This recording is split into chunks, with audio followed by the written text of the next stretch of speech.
H.P. Lovecraft, Ex Oblivione. When the last days were upon me, and the ugly trifles of existence began to drive me to madness like the small drops of water that fall ceaselessly upon one spot of their victim's body, I loved the irradiated refuge of sleep. In my dreams I found little of the beauty I had vainly sought in life, and wandered through old gardens and enchanted woods. Once, when the wind was soft and scented, I heard the south calling, and sailed endlessly and languorously under strange stars. Once, when the gentle rain fell, I glided in a barge down a sunless stream under the earth till I reached another world of purple twilight, iridescent arbors, and undying roses. And once I walked through a golden valley that led to shadowy groves and ruins, and ended in a mighty wall green with antique vines, and pierced by a little gate of bronze. Many times I walked through that valley, and longer would I pause in this spectacle half-light, where the giant trees squirmed and twisted grotesquely, and the grey ground stretched damply from trunk to trunk, sometimes disclosing the mould-stained stones of buried temples, and always the goal of my fancies was the mighty vine-grown wall with the little gate of bronze therein. After a while, as the days of waking became less and less bearable from their greyness and their sameness, I would often drift in opiate peace through the valley and the shadowy groves, and wonder how I might seize them for my eternal dwelling-place, so that I need no more crawl back to a dull world stripped of interest and new colours.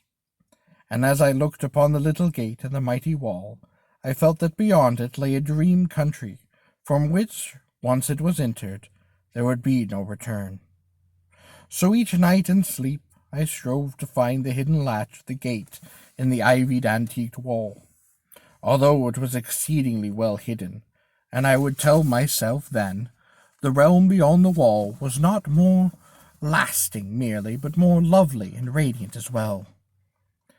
Then, one night, in the dream city of Zarkon, I found a yellowed papyrus, filled with thoughts of the dream sages who dwelt of old in that city, and who were too wise ever to be born in our waking world. Therein were written many things concerning the world of dream, and among them was a lore of a golden valley, and a sacred grove with temples, and a high wall pierced by a very little bronze gate, wherein I saw this lore. I knew that it touched on the scenes I had haunted, and I therefore read long in the yellowed papyrus. Some of the dream sages wrote gorgeously of the wonders beyond the iridescent gate, but others told of horror and disappointment. I knew not which to believe, yet longed more and more to cross forever into that unknown land, for doubt and secrecy are the lure of lures, and no new horror can be more terrible than the daily torture of the commonplace. So when I learned of the drug which would unlock the gate and drive me through, I resolved to take it when next I awoke. Last night I swallowed the drug, and floated dreamily into the golden valley and the shadowy groves. And when I came this time to the antique wall, I saw that the small gate of bronze was ajar. From beyond came a glow that weirdly lit the giant twisted trees and the tops of the buried temples, and I drifted on songfully, expectant of the glories of the land from which I should never return. But as the gate swung wider, and the sorcery of drug and dream pushed me through, I knew that all sights and glories were at an end, for in that new realm was neither land nor sea, but only the white void of unpeopled and illimitable space. So happier than I had ever dared hope to be, I had dissolved again into that native infinity of crystal oblivion from which the daemon life had called me for one brief and desolate hour. Ex Oblivione. This poem was probably written in late 1920 or early 1921. It was published in the United Amateur for March 1921.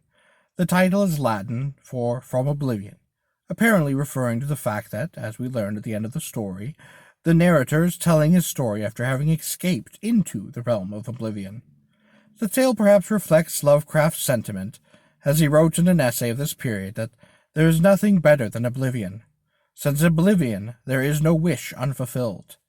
It is possible the story is identical to a supposedly lost work entitled Life and Death, that some bibliographers claim to have seen in an amateur journal, also of the same period.